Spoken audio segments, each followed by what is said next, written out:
Good afternoon, students. Today I'll be taking class on polarization. Polarization of light. Okay. Now, polarization of light is a very important concept because it is through this optical activity of polarization we can demonstrate the transverse nature of the light waves.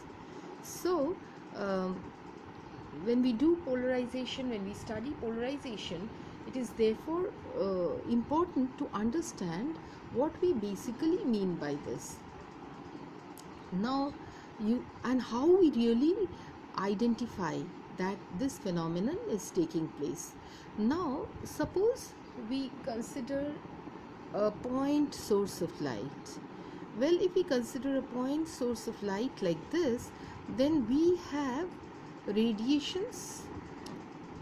Now we all know now from our knowledge of electromagnetic field theory that light wave is an electromagnetic wave and it has an electric field and a mutually perpendicular magnetic field. Now the point is the sense of visibility, okay, is basically invoked by the electric field component of light. So when we study polarization, we study in terms of the electric field component, which also means it however doesn't mean that the magnetic field component is absent. It is very much there, but we study the whole thing in terms of the electric field component. Now for a light point source of light, when the ray emanate in all direction, it is the electric and magnetic field components mutually perpendicular to one another which are moving in all directions. Okay, so if this is one electric field component, the corresponding magnetic field component is perpendicular to this. If this is another electric field component, the corresponding magnetic field component is perpendicular to that. And such source of light with electric field pointing in various directions or in all directions, we call this the unpolarized light. Okay, so I'm making this also the electric field component. Remember, you remember that the magnetic field component is there. So this is called unpolarized light.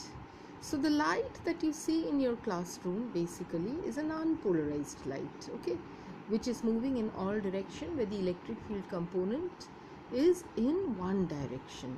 Okay, so how do we polarize light from an unpolarized light? So how do we polarize light? Okay, now basically there are certain crystals which are used to polarize light because of their specific properties. One such crystal is called tourmaline crystal. So you have a crystal of tourmaline. The specific property of these crystals are that they have their own defined axis like this. We'll come to it very soon, which we call optic axis. This axis is called optic axis. What is the characteristic feature of this optic axis? Well, when an unpolarized light with its electric field component pointing in all direction comes and falls in this tourmaline crystal, then see, when it is coming and falling in this tourmaline crystal, then the component of the electric field which is parallel to the optic axis will pass through. The other components of the electric fields which are not parallel will be blocked. Okay, so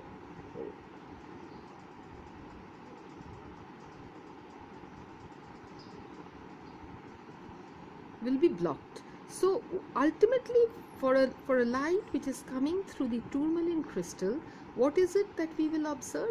We will see that now the light which is coming out is pointing in one direction, which is propagating, has electric field pointing only in one direction. The electric field of other directions have been blocked only because one component of the light parallel to the optic axis can pass through.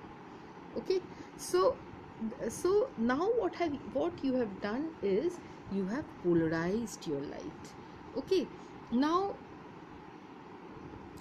if this polarization occurs in such a manner so that the light is constrained to move in a linear path, look at the tip of this, it is in one direction.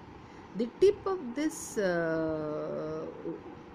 vector, electric field vector, is in one direction. So if the polarization occurs such that the tip of the electric field vector points in one direction, you call this light plane polarized light. So basically you have polarized light which is a plane polarized light. But suppose but how will you know that this is polarized? In order to know that this light is polarized or not, you will need another tourmaline crystal over here. So, well, for this tourmaline crystal now, all the electric field components will pass through. Okay, but if you turn the tourmaline crystal, that means if you change the optic axis of the crystal by turning it, if you turn it like this, then what will happen? What will you see? When light will pass through, you will see light. But if you turn the tourmaline crystal, this polarized light will not pass. And if you make it perpendicular, it will be totally blocked. It will be complete darkness. This would mean that you have polarized your light. However, if you do the same over here, if you turn this tourmaline crystal, what will happen? You will always see some component of the electric field. So if you keep your eyes, you will see light always.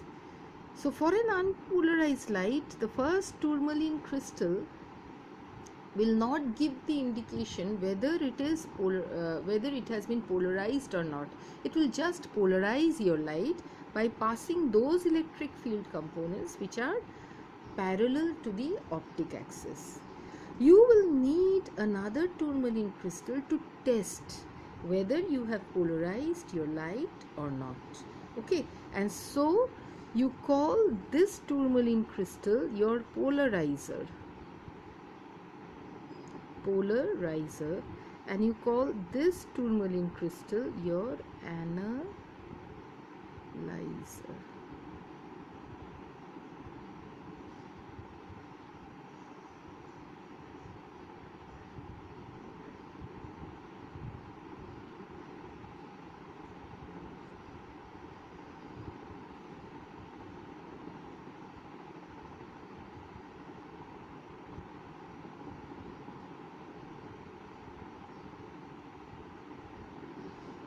Okay, so you see you need a pair of tourmaline crystal, a polarizer and an analyzer to polarize the light in a specific direction.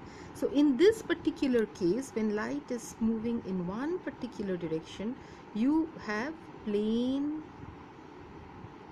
So basically you have, when light is polarized in one particular direction, you have plane polarized light. Plane polarized light. Now, are there other modes of polarization? The other modes of polarization or polarized light are circularly polarized light, circularly polarized light, okay, and number 3 is elliptically polarized light, elliptically polarized light. Okay, so how do you get circularly polarized light? Well, when you have under suitable condition, if your if you actually consider two such plane polarized light waves, this you get due to superposition of two plane polarized light waves. Plane polarized light waves. Okay.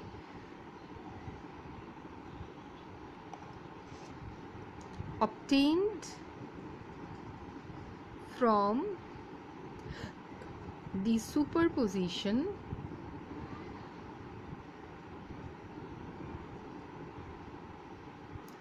of two plane polarized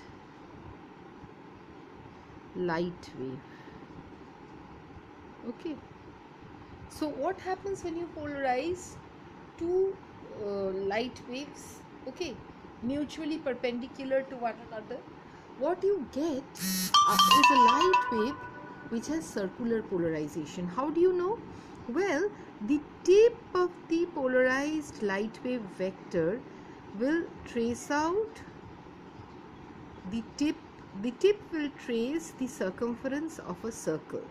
Okay, so the tip of the polarized light vector will be moving around the circumference of a circle, and the intensity, if you just look towards the incoming light, the resultant light vector will either appear to rotate clockwise or it will rotate anti-clockwise. The tip of the vector you will see is either rotating in clockwise direction, you will say right circularly polarized, or it will move in the anti-clockwise direction, and the magnitude of the resultant light vector will always remain constant.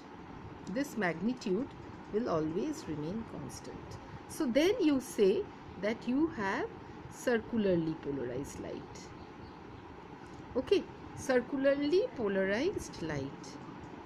Alright, and under similar conditions, if you again superpose two plane polarized light with unequal amplitudes, such that the magnitude of this tip of the resultant vector is not equal. Okay, the magnitude of the tip of this vector, not the magnitude of this vector, I would say, not the tip of the vector, the magnitude of this vector is not equal, it is unequal. However, the tip of the vector will execute the edges, will go around the edges of an ellipse. Then you will call this elliptically polarized light. Elliptically polarized light. Okay, so let's stop over here. All right.